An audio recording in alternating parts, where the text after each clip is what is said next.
नमस्कार बच्चों। आज हम जो सक्षम गणित का अभ्यास प्रश्न पत्र है उसके अगले सवाल करते हैं।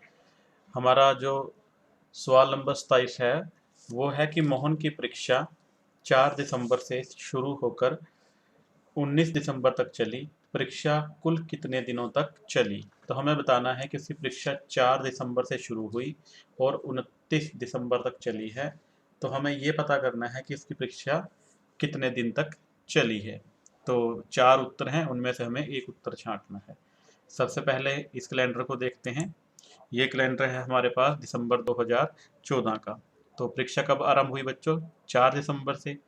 तो पहले हफ्ते में 4, 5, 6 और फिर 7, 8, 9, 10, 11, 12, 13, फिर तीसरे हफ्ते में 14, 15, 16, 17, 18, 19 तक।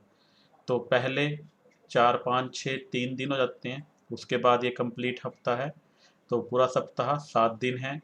फिर उसके बाद 14 से लेकर 19 तक 6 दिन बनते हैं। तो इन सब दिनों को जोड़ लेंगे, 7 और 3 10 और 6 16 दिन बनते हैं। वो हमारा सही उत्तर होगा और उसको हम अपने जो 4 ऑप्शन है उसमें टिक कर देंगे। तो हमारा सही उत्तर क्या है बच्चों? 16 दिन। अब जल्दी से दूसरे सवाल की ओर चलते हैं। दूसरा सवाल हमारा क्या है? दूसरा सवाल है हमारा 2 अंकों वाली संख्या बनानी है। हमें क्या बनानी है? 2 अंकों की संख्या जिसमें 2 अंक हो, एक इकाई का और एक दहाई का। इकाई का अंक, ये संख्या लिखी हुई है 9786, ये संख्या में से दहाई का अंक लेना है। इस संख्या का हमने दहाई का अंक लेना है तथा दहाई का अंक संख्या 580 में से सैकड़े का अंक लेना है। आप समझे हो? एक अंक इस संख्या में से लेना है, एक अंक इसमें से। तो एक अंक लेना है इस संख्या में से और इसमें से कौन सा लेना है? जो हम नई संख्या बनाएंगे उसका इकाई का अंक इस संख्या का दहाई का अंक होगा। और दूसरा अंक लेना है हमने कौन सी संख्या में से? इस संख्या में से। तो चलिए पहले इस संख्या को लिख लेते हैं। ये संख्या है हमारी 9786। इकाई, दहाई, सैकड़ा, हजार लिख लेते हैं। तो हमारे पास संख्या बन जाएगी, इकाई के स्थान पर 6 आ जाएगा, फिर दहाई के स्थान पर 8, फिर 7 और फिर 9।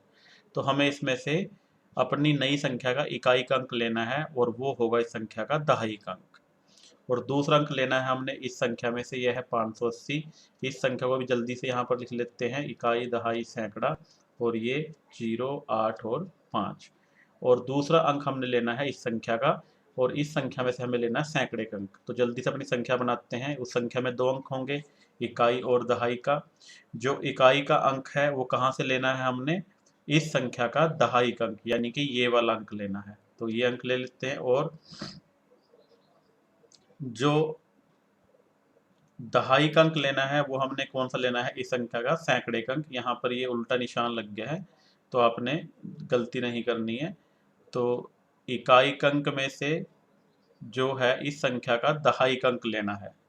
तो जो आपका दहाई का अंक होगा वो क्या होगा? ये 5 होगा और जो इकाई का अंक है वो क्या होगा? 8 होगा।